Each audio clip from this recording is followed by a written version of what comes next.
Hola mis hermanos, ¿cómo están? Dios les bendiga.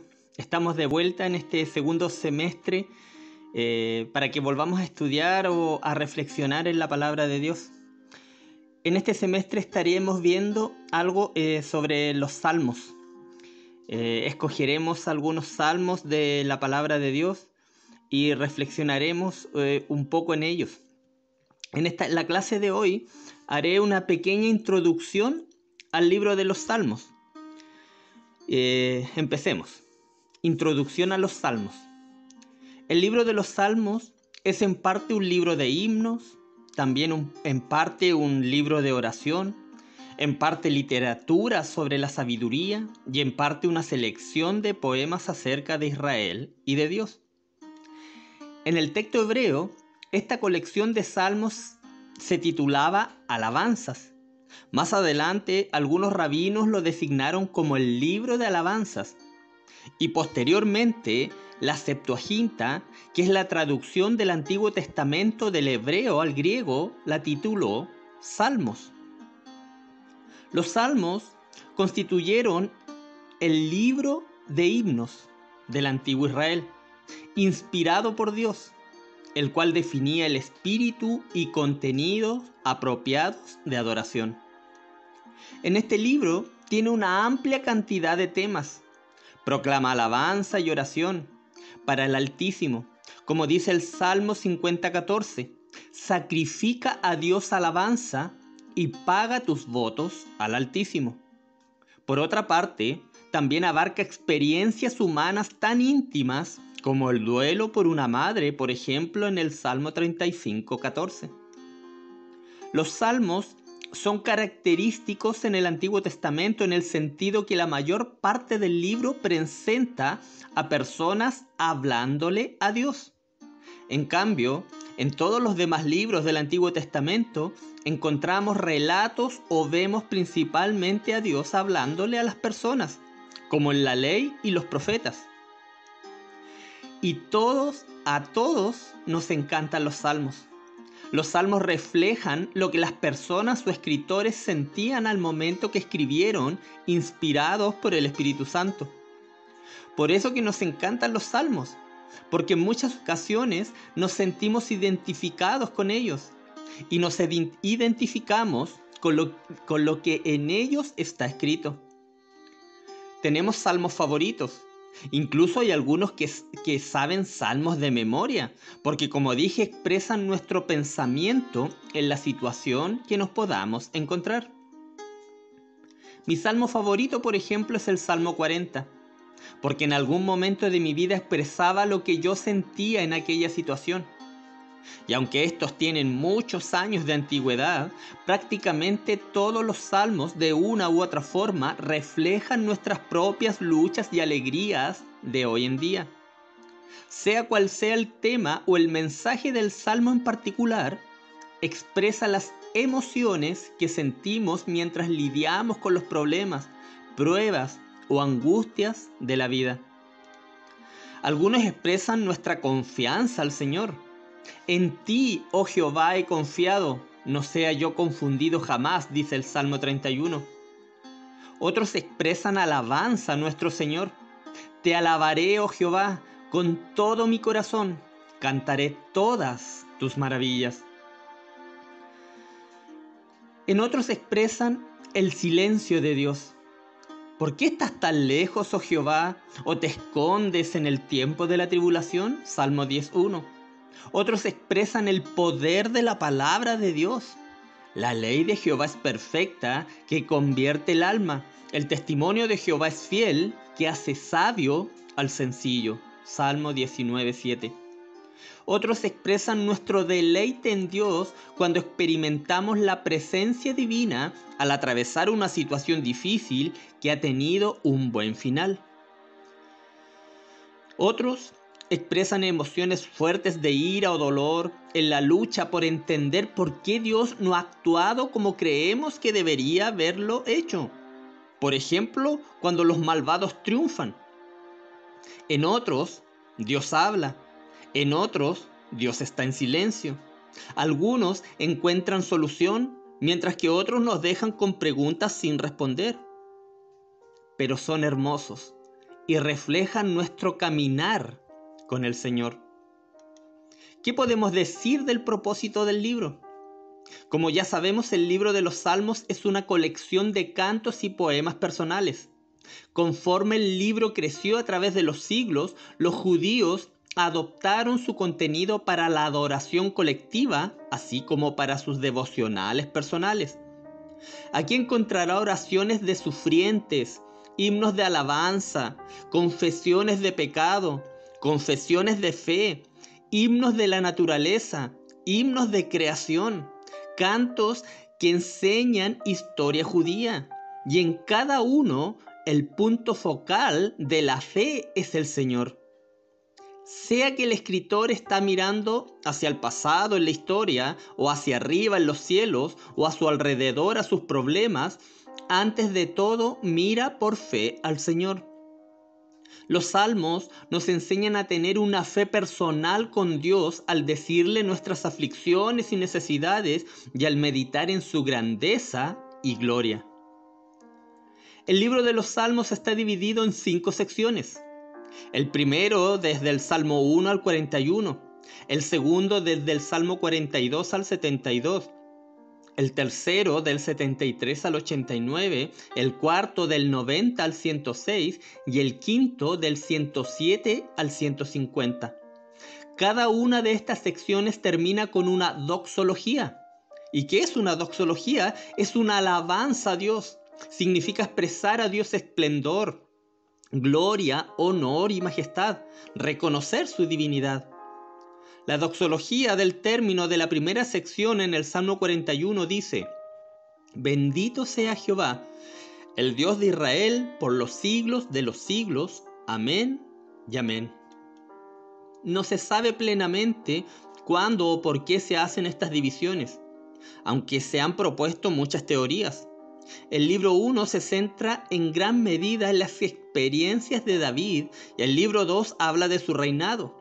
El libro 3 es más sombrío, tiene una buena parte de lamentos y quejas y termina en el Salmo 89 con el pacto de David y la nación en ruinas.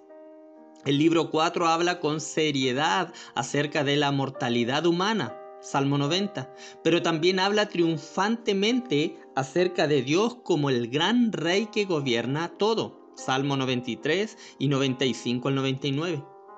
Y el libro 5 es una mezcla, pero termina en celebración cuando las naciones y toda la creación adoran al Dios de Israel, Salmo 148.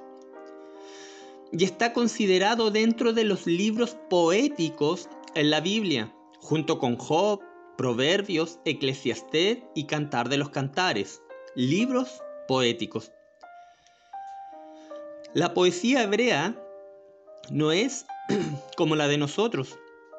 Esta poesía no está caracterizada por métrica o no tiene una combinación de versos que rimen unos con otros, sino más bien esta contiene paralelismos o semejanzas en cada uno de sus versos. Consiste en repetir una misma estructura o idea, pero alternando o cambiando algún elemento. Una relación entre un versículo y el siguiente. O sea, la siguiente frase o versículo de cada salmo, después de uno, el otro expande el pensamiento con algún sinónimo que expresa una variación del primero. Por ejemplo, el Salmo 15, versículos 1 y 2 dice: Jehová, ¿quién habitará en tu tabernáculo? ¿Quién morará en tu monte santo? ¿El que anda en integridad y hace justicia y habla verdad en su corazón?